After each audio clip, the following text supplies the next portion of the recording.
Good morning, everybody. Lee Brower here. Welcome to this week's edition of Meaningful Monday. I am grateful to be here. I am glad to be here. I'm thinking of one question. And this one question has done more for me and helping me and many other people. It's a single question that is so powerful that I've watched it turn tension into tenderness. I've watched it transition conflict into connection and distance into closeness. I'm going to tell you a story. An experience that I had several years ago. Contacted by a law firm. Said, we have a unique situation here. We have a multi-generational trust that's been around forever. It's about ready to be distributed. However, over the last several generations, that trust has been depleted by embezzlement, theft, infidelity, all kinds of things. There's only one remaining beneficiary. He happens to be 29 years old, and he also happens to have had a past of dealing with addictions. Because the bank has had it for so long, and this is new, but they don't want to give up the money. So they don't want to release it because of his addictions, and they feel that they can do that. The mom is the only guardian, and she receives money to make sure that to take care of him and to kind of guide him. And she does it with love, but she's worried about too, that if it ends, he's going to run off with the money. She won't have any money left over to do anything. And so there's this conflict. So I don't know why they called me, but here I am in the middle of it. And I thought, okay, is it possible to put the mom and the son together? And they said yes. So that's what we did. Now you can imagine I had no idea exactly. I'm not a therapist. I'm not trained in that. But I walked in there, and as I met with them, this one question came to me. And I looked at the son and I said, the tension was high, right?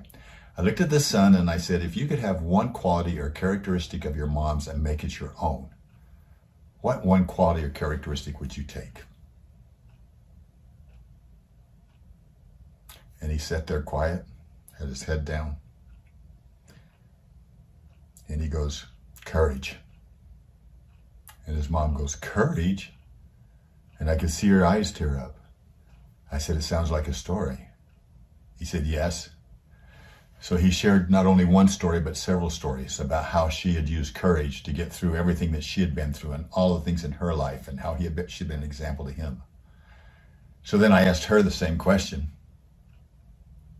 I was a little bit nervous. I didn't know what she would say.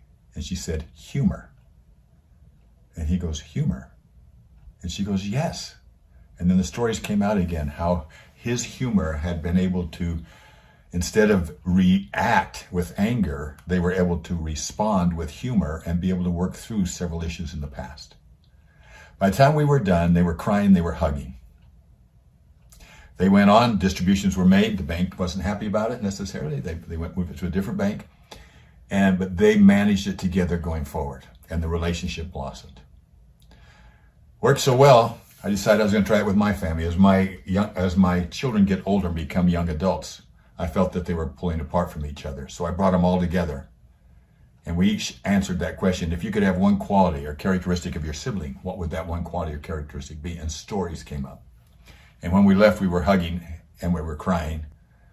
And we were so grateful for this unity that we had. I've used the question in business,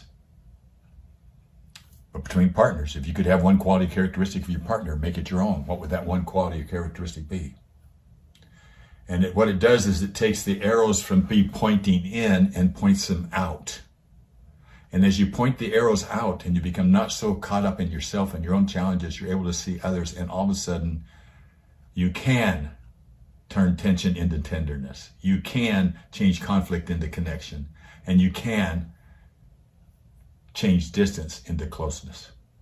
So look into your own relationships, professionally, personally. Ask yourself, where can you use this question? I'd love to hear the stories from this. Share this. Let other people know about this. Don't keep it to yourself. Have a meaningful week. I look forward to joining you next week. We'll talk next week. Bye-bye.